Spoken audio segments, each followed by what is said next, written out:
Speak up, talk everything. Teman-teman, kita akan membahas salah satu topik yang paling sering nih, paling sering diungkit sama Dr. Zakir Naik, yaitu tentang ketuhanan Tuhan Yesus. Itu yang paling sering dikutip dan paling sering diserang. Dan ayat-ayatnya selalu dari dulu, sekarang, dan selamanya ayatnya sama. Ya, kayak template ya. Iya. Ya, tapi nggak apa-apa. Kita coba lihat dulu nih tanggapan yang pertama. Yes. Coba kita lihat videonya. Okay. So when he rose from the dead, right? Rose from the dead, I mean God died. Yeah, Kita bicara tentang You believe kematian God can die? Yesus ya. Yeah. Yes. That's what I told you. People believe that there's no God. How can a God who can die? But What is the difference between him and me then? but wait. Oke, cukup. Wait a minute. Nah, sebetulnya ini gini kok. Ditanya adalah, intinya Dr. Zakir Naik ini mempertanyakan kan, Tuhan kok mati? Ya. Gitu kan. Nah, terus dia tadi bilang di akhir tadi, kalau Tuhan itu mati, terus bedanya apa? Aku dengan dan dia, gitu kan. Intinya dia ingin menekankan bahwa sebetulnya ini cuma manusia. Nah, coba mungkin Koko ada ngasih tanggapan dulu. Kalau saya sih dari cara pemahamannya dia kan dilihat dari perspektif dari manusia ya. Bagaimana seorang Tuhan yang bukan termasuk dia juga toh. Bangsa Israel sampai detik ini tidak mengakui Yesus adalah Mesias toh. Betul. Karena apa? Karena di bayangan bangsa Israel, Mesias itu raja yang penuh dengan kemuliaan. Dia ingin menyamakan seperti siapa? Penyelamat Daud. Betul. Seperti penyamakan siapa? Salomo. Seperti menyamakan siapa? Musa. Sosok pembebas secara politik lah. Iya, politik satu. Kedua yang dilakukan oleh Musa atau dari Mesir membelah lautnya berau. Loh, konteksnya kalau memang mengacu kepada hal-hal itu harusnya belajar lagi di kitab Yesaya. Yesaya 53 itu jelas, sangat jelas penyelamat loh. Iya. Penyelamat. Bagaimana kita secara logika ya, Tuhan itu kudus. Kita nggak mau ngomong masalah ayat. Dia ngomong, kan dia membahas bahwa bagaimana Tuhan kok bisa mati. Apa bedanya aku dengan, oke kita ngomong secara logika. Kalau Tuhan itu kudus, suci, kudus loh ya. Apakah dia bisa menyentuh bumi ini yang berdosa? Kita semua bahkan di kitabnya dari teman-teman orang Islam pun menyatakan, Isa itu kalau datang itu keren. Iya. Wow keren, nginjak tanahnya hancur. Semuanya. Lah kalau Tuhan Allah semesta alam seperti itu ingin datang menyelamatkan dalam Yesaya 53, menyelamatkan. Jika dia kudus menyelamatkan yang tidak kudus, gak selamat yuk. Gurung nyampe bumi, belum nyampe bumi teman-teman, nyampe awan. Kita tahu tuh di Gunung Sinai, Sinai ya, Musa mendapat itu baru gemuruhnya loh. Baru gemuruhnya itu di atas itu wes awut-awutan. Kalau temen mau belajar bahasa Jawa, awut-awutan itu keren. Di gunung, di atas gunung itu semuanya itu sampai bangsa Israel ketakutan. Betul. Mereka nggak berani kan? Nggak berani. Sesuatu yang kudus loh. Musa aja ngomong kayak gini loh. Aku ingin lihat wajahmu. Tuhan bilang, kamu lihat wajahku mati. Loh, sang penyelamat. Justru sang penyelamat ini, dia mengosongkan dirinya. Dia membuat sama setara dengan ciptaannya. Supaya apa? Menyelamatkan kan? Iya. Mana bisa sesuatu yang kudus, yang suci, terus turun kepada yang tidak suci. Sehingga yang tidak suci ini kita semua mati duluan. Mati Aku duluan. pernah ada perumpamaan gini kok. Misalkan kita lihat ada semut-semut kecil lah. Ada yang kesulitan. Nah, kita pengen tolong satu semut ini. Kita pengen bawa dia pergi ke tempat lain. Nah, tapi kebayang nggak misalkan nih, kita yang sebesar ini, dengan tangan yang sebesar ini, kita ngambil semut satu gini ya. Nah, taruh gini. Mati dia. Mati Ini sudah mati duluan, posisinya. Mati duluan. Ya, walaupun ini bisa dibilang perumpamaan ya. Yes. Nah, tapi intinya adalah, ya, untuk Tuhan ini bisa menyelamatkan manusia, dia menjadi sama seperti manusia ini. Ya. Menjadi manusia ini sendiri. Nah, ini kan yang kita sebut sebagai konsep dionatur ya. Yes. Dionatur Kristus. Yes. Nah, jadi sebetulnya kalau kita bilang Tuhan mati, enggak, Tuhannya nggak pernah mati. Nggak pernah. Buktinya apa kalau Tuhannya nggak mati? Buktinya dia bisa bangkit. Kan? Itu dia. Karena Tuhanannya masih ada, dia nggak pernah mati sebetulnya. Satu lagi, ini yang selalu disangkut pauto pernah Zakir naik. Tuhan kok nggak bisa membangkitkan diri sendiri? Teman-teman harus tahu, kalau jika belajar tentang ketuhanannya dari Tuhan Yesus sendiri, ini adalah satu hal pribadi yang luar biasa. Akal manusia ini penuh dengan keterbatasan. Mau pakai logika nggak bisa masuk. Mau memakai sesuatu dari ilmu keterbatasan. Manusia kan dibatasi oleh ruang dan waktu, toh. Dia yang tidak dibatasi ruang dan waktu. Mana bisa kelop? Nggak bisa. Nggak bisa. Seperti yang tadi sudah ngomongkan. Orang gede menyelamatkan semut. Ngangkat semut, nyampe di sini, mati di sini. Iya. Baru langsung mati. Baru dipegang. Itu dia. Saya pakai perumpamaan yang kita sudah merasakan, teman-teman sudah merasakan. Prabowo itu presiden. Kita ini siapa? Kita ini nothing. Apa kita nyuruh Prabowo? Prabowo hari ini, kesini. Kita mau ketemu Prabowo ya melalui apa? RT dulu, RT RW, habis RW kelurahan mana? Camat, habis camat gubernur, wali kota, gubernur terus melalui ke polisi, TNI, wakil menteri, baru ketemu dia. Hebatnya kita punya Tuhan Yesus itu. Dia yang tidak pakai menteri, dia pakai presiden. Dia mengosongkan dirinya untuk ketemu sama kita. Kan untuk pemilihan presiden toh, bahasanya itu yang turun ke bawah itu merakyat itu loh. Nah, merakyat. Itulah yang diambil oleh Tuhan. Dia ingin merakyat kepada kita. Karena apa? Kalau dia yang kudus, dia yang suci, ketemu dengan kita, yang tadi Yosua udah ngomong, orang raksasa mengangkat, menyelamatkan semut, belum nyampe gini, di tengah-tengah mati duluan. Kita nggak usah ngomong tentang gramatikal, literal aja. Mungkin ada yang nggak memahami atau bagaimana, mungkin juga dari Dokter Sakinai juga belum tentulah, tentulah. Tapi memang ini salah satu konsep yang mereka nggak akan pernah bisa terima kok. Tentang dionatur ini, makanya mereka berkata bahwa katanya diklaim Tuhan, tapi Tuhan kok mati, padahal sebetulnya yang mati itu bukan ketuhanannya, yang mati manusianya, natur manusianya kan yang memang mati. Karena yang harus diselamatkan natur manusianya. Ya, nah, jadi ya sebetulnya ini salah konsep pemahaman. Kembali lagi kan, kayak di part 1 yang kita sudah bahas. Yes. Kalau kita ingin memahami Alkitab, kita nggak bisa menggunakan sudut pandang Al-Quran. Dan jangan dipaksakan kepada ajarannya yang satu ini kepada sesuatu hal yang jeda waktunya lama. Ya, yang sudah nggak tidak relevan. bisa, nggak relevan. Oke. Nah, tapi juga yang menarik ini sih, Go. Tadi kalau ada singgungan, ada beberapa yang mengatakan, Tuhan kok nggak bisa membangkitkan dirinya sendiri. Iya. Tapi pada kenyataannya kan Yesus membangkitkan dirinya sendiri. Tidak ada segala sesuatu kuasa yang menyentuh dia. Maaf kata, waktu kejadian pun tentara pun lari loh. Ya. Lari loh, sehingga terjadi satu cerita-cerita mitos bahwa mayatnya Tuhan Yesus diambil, digantikan yang lain. Itu sesuatu hal yang tidak historikal. Tapi bukankah sebetulnya dari Islam sendiri juga mempercayai bahwa Yesus itu diangkat? Tidak mengalami kematian. Iya, oke. Tidak mengalami kematian. Diserupakan itu ya? Iya, diserupakan. Tapi dia diangkat, terus nanti pada akhir zaman diturun.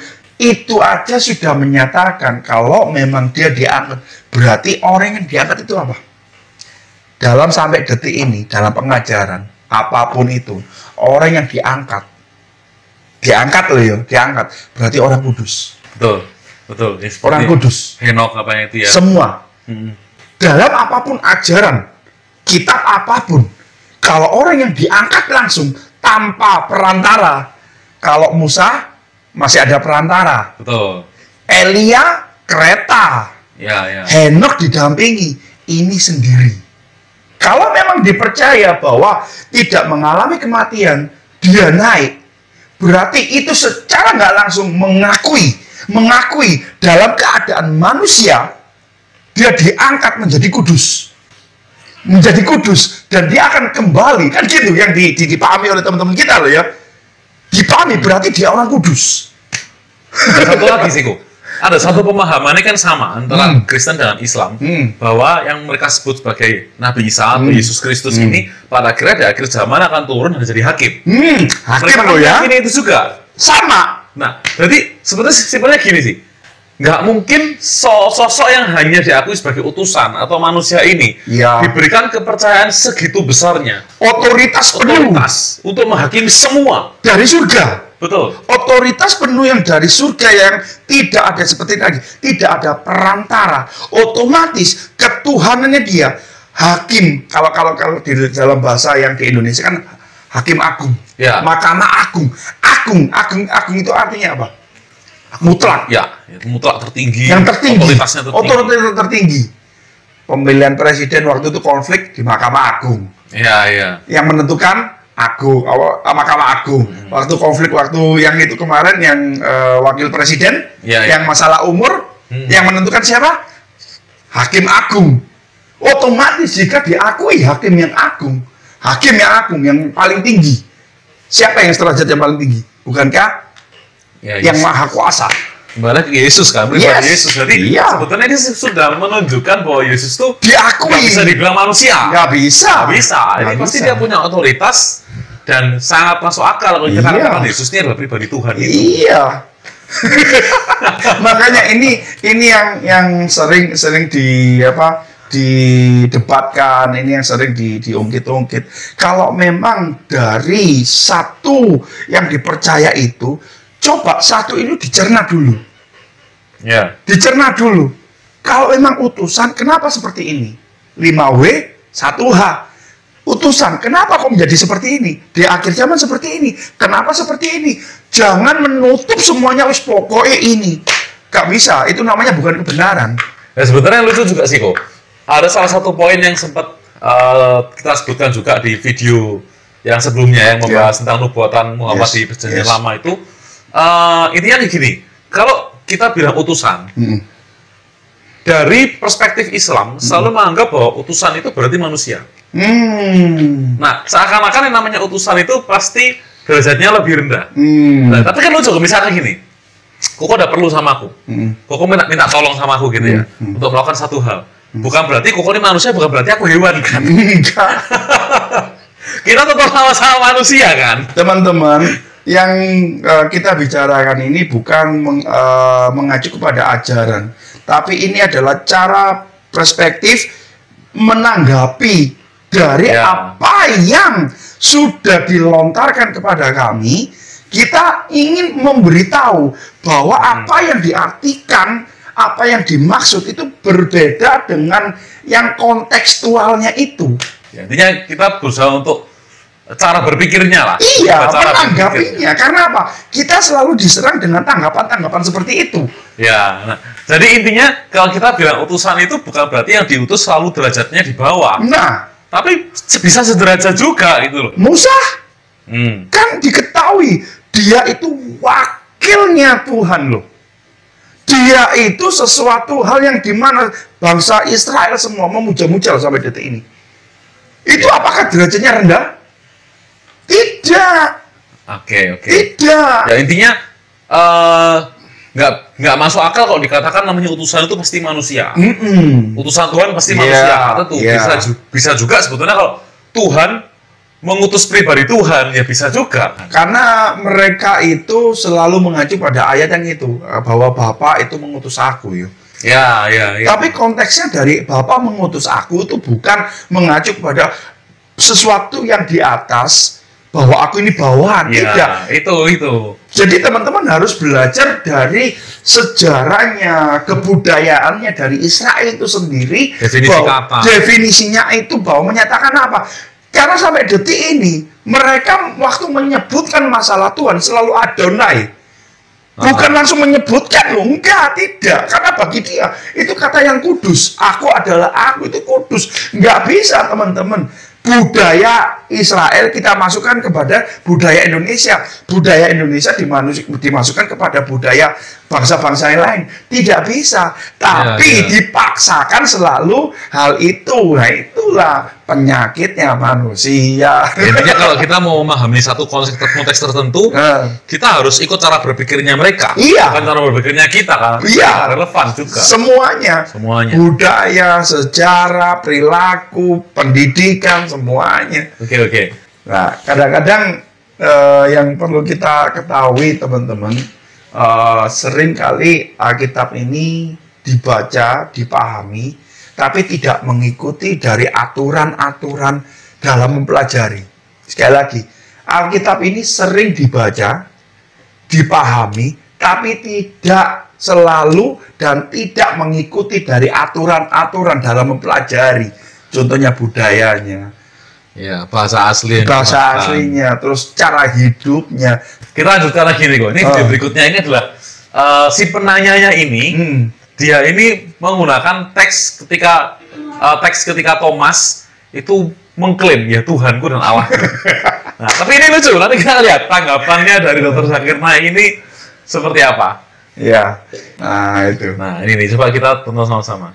So this is John chapter 20 and it's verse it starts with verse 24, but Yohanes 28 actually. But Thomas said to Jesus, "My Lord and my God." And Jesus said, "Because you have seen me, you have believed." Believed what? My Lord and my God. Jesus didn't say, "Thomas, that's rubbish. Don't call me God." But Thomas says to Jesus, right? Thomas says, Brother. "My Lord and my God."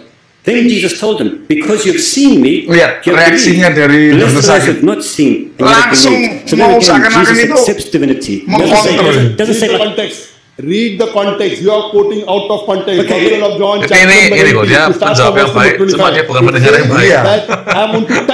I want to touch and see whether the imprint of the nails are there or not. Exactly. Blessed are those who believe in me without seeing. Come and touch me. Then he said, "Oh my God, what does it mean?" Oh my God. Oh my God, it's 5 o'clock. You know that don't call me God. It's exclamation. I'm talking to God. Oh my God, it's 5 o'clock. Oke, cukup.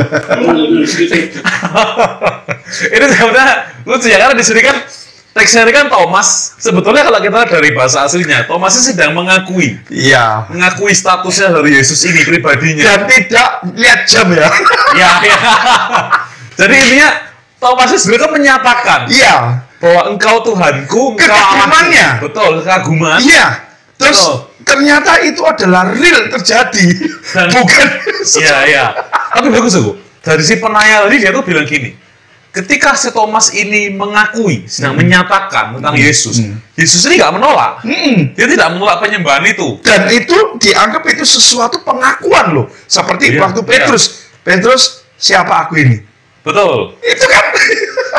Jadi sebenarnya ya, kalau kita lihat di sini, teks ini sebetulnya juga sudah bisa menggambarkan bahwa pribadi Yesus itu adalah Tuhan. Iya. Karena Yesus sendiri tidak menolak penyembahan itu. Dan perlu digarisbawahi, waktu kejadian itu yang mendengarkan satu orang. Bukan satu orang, teman-teman. Kejadian di situ, murid-murid berkumpul, ada ayatnya. Murid-murid berkumpul. Dan semuanya yang mendengar, yang membuktikan, itu bukan hanya umur di atas, yang maksudnya umur tua, tapi di situ ada murid yang muda, Yohanes. Yohanes adalah murid yang muda. Waktu itu dalam keadaan tertutup dan Tuhan Yesus datang menunjukkan bahwa satu pribadi, akulah yang menyatakan itu. Ya kan sungguh aneh kalau dia ngomong, oh karena itu lihat jam 5, oh Tuhan, nggak bisa. Kan kaget itu kan, kaget. Nggak bisa.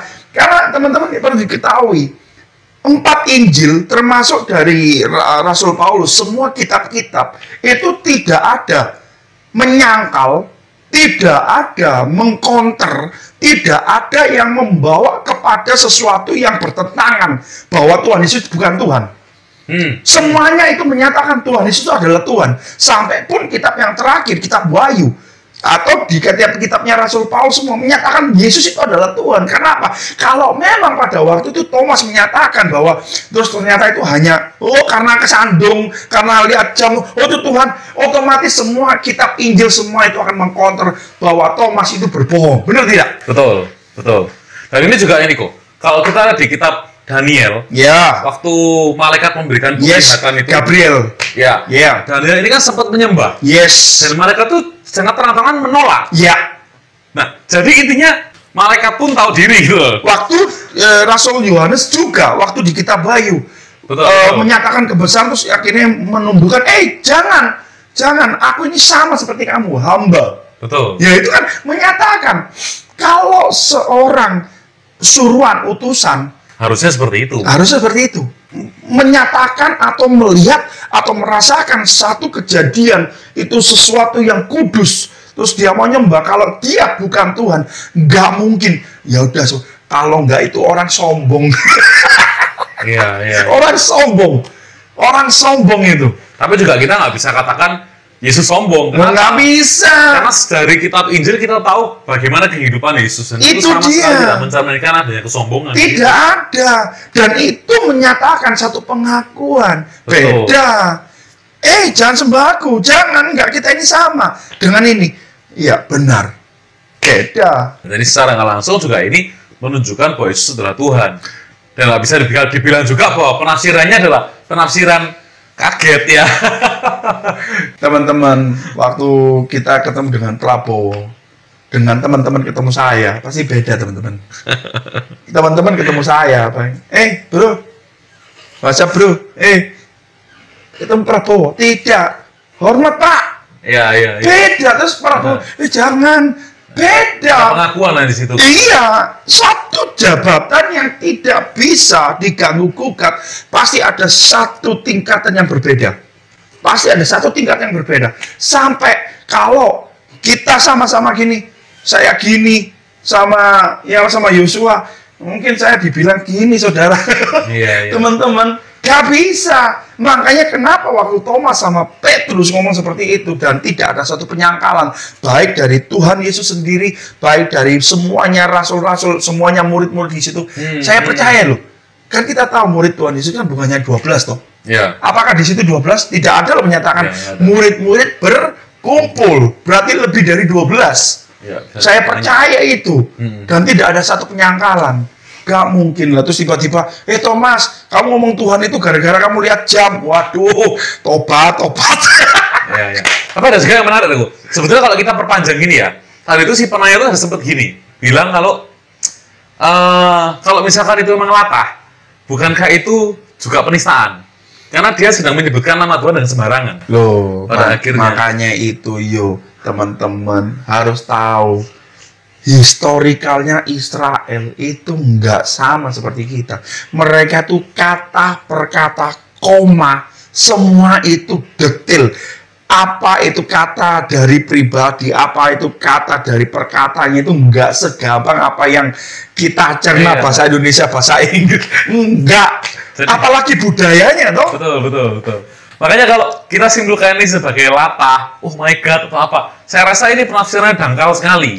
Thomas berarti tidak berpendidikan. Ya, dan dia tidak bisa dibilang orang Yahudi. Ingat Karena dia loh. melanggar. Yes, orang Yahudi umur 5 tahun, 12 tahun, sampai 30 tahun. Thomas itu salah satu, kalau dilihat dari ini ya, dari umur, dari pencatatannya, itu termasuk dari menengah loh, antara 20 sampai 30. Dan tidak mungkin dia latah. Iya, tidak. Dia nggak mungkin latah. Aturan Israel itu aturan yang ketat. Iya. Ketat, sangat ketat. Dari apa umur 5 tahun, 12 sampai umur 30, terus ngomong, aduh Tuhan, latah. Ini makanya sama lagi sih, Ko. Kalau Jadi kan lulus. sebenarnya penafsiran ini muncul karena Dr. Zakir Naik kan dia sedang membawa budaya sekarang dipaksakan masuk ke budaya Yahudi Saat zaman itu. dulu. Padahal Yahudi waktu itu dengan striknya aturan itu nggak Aturan. mungkin ada yang latah seperti itu. Enggak itu juga coba, maaf kata, Dr. Zakir Naik coba hidup ya sekarang di Israel untuk mempelajari keimaman. Itu susah menghafalkan 613 hukum Taurat dan dilakukan semua. Kalau orang hafal bisa, saya yakin. Saya yakin seyakinnya orang pasti bisa menghafalkan 613. Tapi kalau melakukan belum tentu. Setuju. Belum tentu. Karena apa? Orang bisa menghafal tapi belum bisa melakukan. Terus dengarkan latah gitu. Oke. Kita lanjut, Iko. Ini ada video berikutnya. Yes. Ini menyinggung tentang Alpha dan Omega. Habis kita tonton, mungkin Koko bisa kasih tanggapan dulu. So that's in the book of Revelation. Alpha and Omega means he's the beginning and he's the end. He had a beginning in the stable. Waduh, If he's the beginning, he was Ini born in sudah the penistaan stable. ya? Ini bukan pasti ini. Means in the law. At the time of Moses, for the law at that time, what Moses taught was Alpha and Omega. At the time of Jesus, peace be upon him, in the law, he was Alpha and Omega. At the time of Prophet Muhammad, peace be upon him, Prophet Muhammad is Alpha and Omega as far as the law is concerned, because they are the messengers of God. That does not mean that he is the beginning and the end. He was born in a stable. How can he be the beginning? True. Anyone who knows little bit knowledge about the Bible True. will agree that he was not the beginning. There were many people before him. He was not the beginning. But in terms of law, because he was the messenger of God, whatever he taught in terms of law of Christianity was Alpha and Omega, I agree. At the time of Moses, he was Alpha and Omega. Gimana kalau menurut Koko? Teman-teman, jika Dr. Zakir Naik menyatakan bahwa Muhammad itu Alfa dan Omega, itu menistakan agamanya dia sendiri. Di dalam kitab Al-Quran sendiri, Muhammad tidak pernah menyatakan dia Alfa dan Omega. Tidak pernah. Tidak pernah menyatakan. Malah dia ngomong, jika engkau tidak paham dengan ajaran ini, engkau harus minta pengajaran kepada Israel dan kaum-kaumnya. Kalau Dr. Sani ngomong, kalau mungkin ini perspektif dia, itu hanya omongan dari Musa. Musa itu apa? Musa dalam hukum Taurat pun tidak pernah menyatakan. Kejadian, Keluaran, Bilangan, Imamat, sampai pada hari terakhirnya dia tidak pernah menyebutkan Alfa Omega. Yang menyebutkan Alfa Omega hanya satu pribadi, hanya Tuhan Yesus sendiri di Alfa. Malah di kitab Lukas dia ngomong dia pemegang kunci loh, maut loh. Ya toh, dia pemegang kunci. Tidak ada. Kalau sampai dia ngomong seperti ini, maaf kata loh. Ya, teman-teman coba dikoreksi kata-kata inilah. Bukankah ini menistakan, bukan hanya di Kristen loh, menistakan juga di agama Islam sendiri. Tidak ada kata-katanya. Muhammad itu Alfa dan Omega, tidak ada. Tapi mungkin gini sih kok, kalau aku menangkap dari apa yang disampaikan Dr. Zakir Naik, intinya dia itu sedang mengatakan bahwa setiap orang yang menjadi utusan Tuhan, Wahyu, menerima wahyu di Alfa dan Omega. betul. Setiap orang yang diutus oleh Tuhan untuk menyampaikan pesan, dianggap sebagai Alfa dan Omega. Pertanyaannya gini kan teman-teman tahu semuanya waktu di YouTube atau di semuanya, saat orang menyatakan itu, ayatnya mana? Kan gitu toh? Kita sering gitu loh. Ayatnya mana? Kalau diikuti, lo ayatnya mana lah? Nggak ada. Kalau dia ngomongkan seperti itu, ya dikembalikan loh. Musa, kalau dia ngomong Musa, mana ayatnya? Hukum Taurat, nggak ada. Siapapun, hanya satu pribadi, Tuhan Yesus. Akulah Alfa dan Omega. Dan Yesus juga menyatakan dalam Yohanes 8 ayat 5-8. Yes. Kan Yesus mengatakan, sebelum Abraham ada, aku telah ada. Aku ada. Itu menyatakan bahwa dia sudah ada. Lah kalau istilahnya menyebutkan ini, terus itu, semuanya yang penerima wahyu itu adalah Alfa dan Omega. Maaf kata, perlu dikoreksi kata-katanya Dr. Zakir.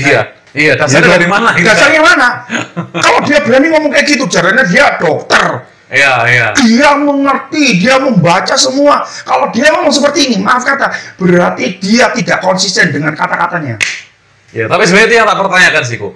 Aku penasaran apa yang mendasari statementnya dia bisa mengatakan seperti itu. Karena ini ya, kembali lagi, ini tidak berdasar ya. Mungkin kalau teman-teman yang Muslim yang nonton ini dan tahu, silakan komen. Mungkin kita akan diskusikan atau kita bahas di lain waktu. Iya, ingat teman-teman, kita bukan berbicara tentang agama atau ajaran agama tertentu, enggak. Tapi pribadi inilah yang membuat beberapa pemikiran-pemikiran, pemahaman-pemahaman yang dipaksakan, yang seakan-akan bahwa Alkitab ini bisa disodorkan kepada hal-hal yang tidak sesuai. Ini salah. Dipaksakan lagi.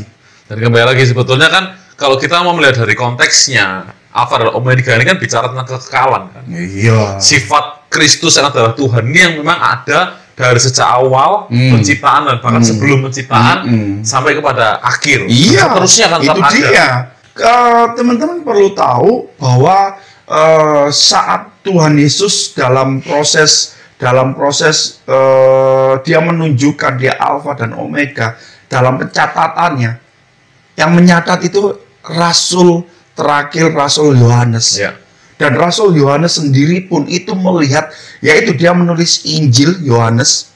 Dia punya surat juga 1 Yohanes, 2 Yohanes, 3 Yohanes, sampai kitab yang terakhir Wahyu. Konsisten. Konsisten. Saya nggak ngomong Matius, Markus, karena yang tadi kan aku ingin Injilnya Yesus. Part 1 ini. Iya, part 1 itu ya. Nah ini lihat dari Rasul yang terakhir, Rasul yang paling dikasih oleh Tuhan Yesus, Injil Yohanes, konsisten. 1, 2, 3 sampai kitab Wahyu menyatakan bahwa Tuhan Yesus adalah Tuhan dan Juru Selamat sampai akhir hidupnya. Itu sesuatu yang dahsyat itu. Oke. Nah, itu tentang Alpha dan Omega. Alpha Omega. Nah, sekarang kita lanjut nih, kok.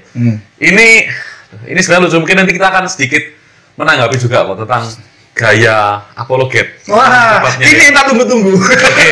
Nah, karena pembahasan ini teman-teman memang kita bukan kepada agama ajaran, tapi kepada pribadinya dari Dr. Zakir ini. karena ini kan dari part 1 sampai yang sekarang ini kita kan membahas tentang argumen-argumennya beliau. Yes. Tapi yang menarik adalah di akhir menit-menit akhir video ini, beliau ini mulai menyerang pribadi. Nah, Kita coba lihat sama-sama ya, kita tonton sama-sama. So if dia bahas masalah Christian means a daging babi. person who follows the teaching of Jesus, Sebelumnya ada lagi bahas alkohol. the Muslim are more Christian, the Christian themselves. Muslim lebih Kristen dari Kristen. No. Sunat sekarang. Jesus Christ, peace be upon him, the gospel of Luke was circumcised on the 8th day. So you are saying, no, and I'm following more of Jesus than you. So if Christian means a person who follows the teaching of Jesus Christ, peace be upon him, we Muslims are more Christian than the Christians themselves. But Jesus Christ, peace be upon him, also said in the Gospel of John, chapter number 16, verse number 12 to 14, I have many things to say unto you, but ye cannot bear them now. For he when the Spirit of truth shall come, he shall guide you into all truth. He shall not speak of himself, all that he shall he speak. He shall glorify me. ini. No, sir, I don't. I believe. So I am more following the teaching of Nah. Jesus Christ, peace be upon him than you. Oke, cukup. Seakan-akan ini dia sedang menyatakan bahwa Yohanes itu membahas tentang nubuatan Muhammad kan. Iya. Nah, dan dengan dia mempercayai Muhammad, dia mengikuti ajaran Yesus. Nah, tapi itu nanti kita bahas nanti lah. Yes. Sekarang ini dulu aku. Kita tanggapi dulu mungkin dari sisi apologetikanya seperti apa sih? Oke.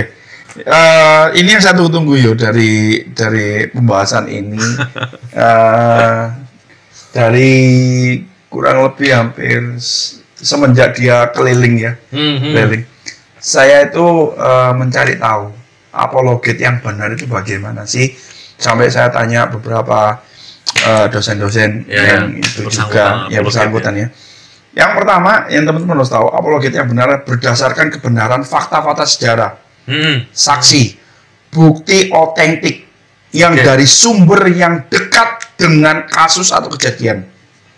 Kedua, apologet yang benar harus menggunakan ilmu sistematis yang mengikuti peraturan-aturan dari pendidikan. Pendidikan ya kita tahu, kalau teologi ya aturan dari teologi, bahasa asli atau apapun. Yang ketiga, pembahasan dari tema dan alur. Dari tadi, dari kemarin semuanya dia ngacu, semuanya dijadiin satu. Terus nggak tahu itu. Selanjutnya, menggunakan metode-metode yang diakui, dipakai oleh keabsahan dari apologet sendiri. Apa itu kalau dengan teologi? Berarti apa? Manuskrip. Ya, manuskrip itu. Teman-teman harus tahu beberapa yang ini Dr. Zakir Naik ini keliling dan dia tidak bisa atau tidak berani menyatakan dalam bahasa aslinya. Enggak. Terus yang selanjutnya memakai bahan dasar dari kitab itu kepada kitab itu sendiri. Tidak boleh kitab ini disambungkan kepada kitab yang lain. Iya. Ngerti dong? Terus habis itu yang selanjutnya dapat dipertanggungjawabkan baik secara rasio, terstruktur dari apa? Melibatkan pesan-pesan moral, edukasi, Dan seperti yang kita bahas tadi, keterbukaan dari kebenaran itu sendiri. Salah, benar, tapi kalau itu kebenaran ya kebenaran. Terus selanjutnya, menghormati perbedaan dari koridor kebenaran. Tidak lari dari topik dan tema. Yang terakhir, membangun dan mencari solusi titik temu dalam memahami kebenaran itu. Maaf kata, semuanya ini dilanggar oleh dia. Oke. Jadi apologet yang benar seperti apa yang dinyatakan, yang contoh yang tadi, yang paling yang kita sudah bahas, belum menyangkut apa, nyangkut sunat, Iya. menyangkut apa, alkohol, belum menyangkut apa antara Musa itu alfa dan omega, terus nabi dari itu alfa omega. Loh, itu kebenaran otentik yang seperti apa? Dari kebenarannya seperti apa? Sebenarnya kalau dari aku sih gue lebih menggarisbawahi tentang bagaimana Dr. Zakir Naik ini berusaha untuk mengintimidasi dari penanya ini. Seakan-akan beliau ini sedang menekankan bahwa kamu nih yang tanya ini, kamu tuh salah. Iya, kamu dosa. makan babi, kamu minum alkohol, Iya. kamu juga nggak sunat. Iya. Terus dia membuat kesimpulan bahwa dengan kamu melanggar ini, kamu nggak cinta Yesus. Aku cinta Yesus. Nah. Aku lebih kudus ya, aku lebih bener nih. Aku lebih Kristen nih. Mestinya sekalian masuk Kristen aja. Itu yang mau gini teman-teman, yang perlu kita ketahui. Contoh yang dari kita pembahasan yang sebelum-sebelumnya, saya pernah ngomong seperti ini. Jika saya mengikuti seseorang, saya mengikuti kamu, saya akan mengikuti gaya hidupmu. Saya akan menghormati dirimu, saya akan segala sesuatu yang engkau terapkan, itu akan aku ikuti. Diikuti apa enggak? Contohnya 9 buah roh. Enggak ada. Satu. Kedua, tidak pernah menyatakan bahwa penyalipan. Penyalipan loh. Jadi, aku mengikuti Tuhan Yesus. Oke, kalau enggak, aku enggak menyatakan bahwa dia itu disalib, dia itu naik. Kalau memang dia naik, berarti dia adalah kudus. Iya. Bukan utusan. Simpel toh. Karena apa? Perlu teman-teman, semua nabi itu harus mati. Semua nabi kalau memang tidak mengakui penyalipan, kalau memang tidak mengakui penyalipan, semua nabi itu mati. Tapi dia utusan yang tidak mati. Kalau memang mengakui tidak mati berarti dia bangkit, dia naik, dia harus diakui bahwa dia dari atas. Iya. Kalau tidak mengakui penyalipan Iya. berarti tidak ada yang bisa menyamai dari Nabi Isa. Betul. Karena apa? Tidak mengalami kematian. Kalau kita konteksnya kita ngambil dari kitabnya dari Islam Ingat loh, jika kita mengakui itu, berarti kita harus mengakui dia adalah kudus. Simple. Ya. Sebenarnya mungkin kita lebih lihat ke gaya debatnya itu ya. Dari secara gaya debat yang digunakan oleh Dr. Zakir Naik ini, kesannya jadi nggak objektif. Iya, beliau ini memang di awal mungkin lagi masih membahas masalah teks ya. Tapi setelah kesini karena kalah. Mulai ya. Karena merasa bahwa dia akhirnya dia menyerang. Dr. Zakir Naik ini, maaf kalau saya harus menyebutkan ini karena fakta. Kejelekannya kalau sudah mentok, sudah pasti akan mengintimidasi, terus mengejudge. Ada dari yang tanya itu dari Afrika waktu itu, bahwa Dr. Zakir Naik ini sudah menyimpang. Saya ikut itu sudah menyimpang. Akhirnya dia nggak bisa menjawab. Ngomong, kamu itu Inggrisnya kacau. Kamu itu kacau. Kamu itu nggak ngerti apa-apa. Begini, begitu, begini. Loh, kita nggak usah ngomong itu. Data. Dari data. Iya. Itu aja. Jadi sebetulnya juga tindakan seperti ini nggak perlu. Dia nggak perlu harus seakan-akan menjatuhkan kekristenan seseorang. Mengatakan kamu itu sebenarnya Kristen yang abal-abal, seperti itu kan. Itu. Kamu ini berdosa, aku ini yang paling kudus. Nggak pernah ditantang. Kalau kamu mau debat, ayo kumpulkan 40.000 pendeta. Kalau memang benar bisa 40.000. Kalau memang bisa 40.000 loh, pendeta semua loh. Aduh, nggak bisa lah. Ya, mungkin juga ini sih, kalau kita lihat atau teman-teman nonton videonya dari awal sampai akhir, atau kalau teman-teman nonton beberapa dakwah-dakwahnya dia, tempat-tempat lain juga, yang hari ini sedang keliling Indonesia juga, yang aku dapati juga sih kok, beliau ini tidak memberikan kesempatan bicara yang sepadan. Iya. Nah, jadi seringkali itu gini. Pengen menang sendiri. Iya, jadi yang bertanya atau kadang yang mau merespon ini itu dikasih waktu ya secukupnya. Nah, terus satu dia jelasin. Jadi dia gini-gini. Ketika dia menjelaskan, dia nggak mau dipotong. Iya. Nah, tapi ketika orang lain menjelaskan, dipotong sama dia. Jadi kan beberapa kali juga kita mendapati seperti itu. Dan yang bawa acara itu, hostnya itu mendukung, harusnya netral dong.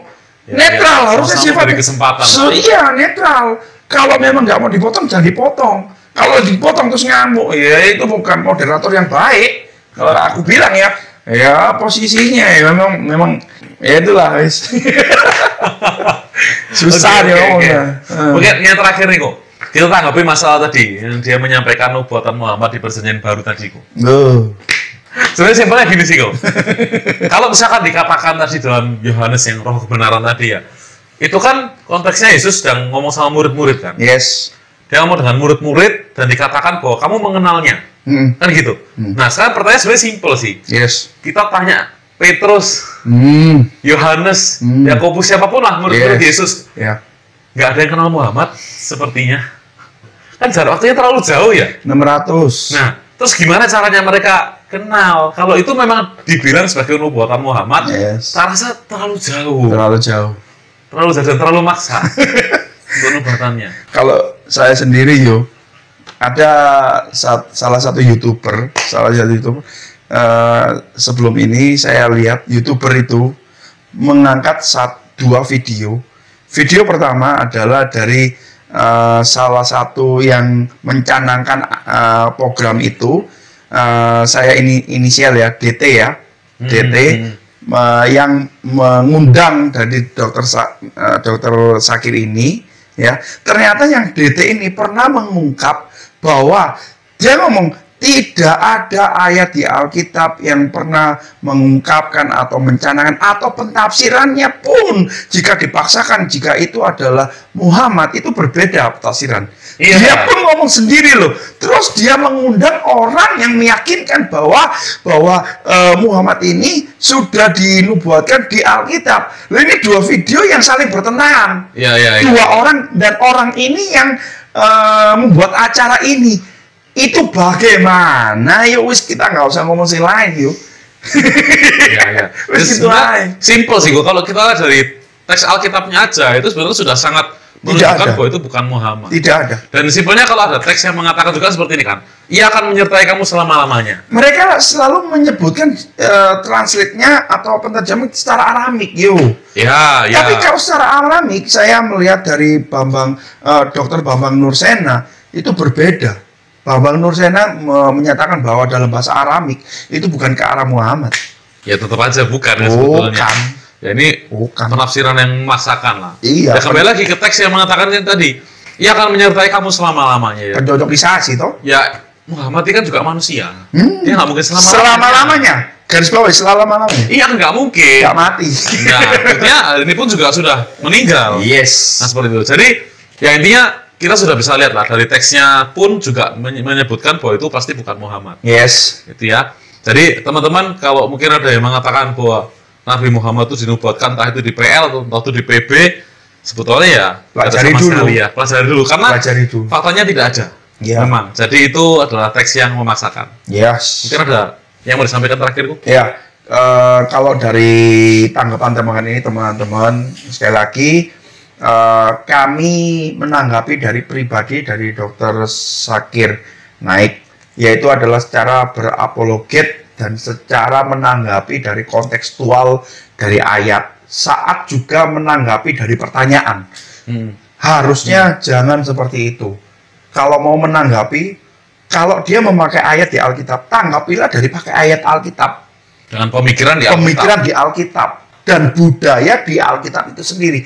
Dari apa? Kalau budaya berarti dari Israel, bangsa Israel. Budaya, historikal, semuanya, cara hidupnya mereka. Jangan nyimpang ke kanan kiri. Itu baru bisa diterima. Jika memang itu keadaannya seperti itu, saya yakin kok. banyak orang akan mengetahui bahwa Yesus Kristus adalah Tuhan dan Mesias. Yes. Ya. Oke.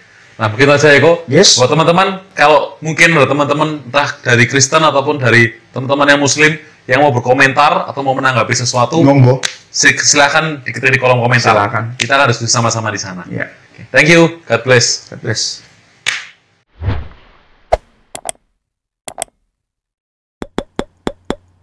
Speak up.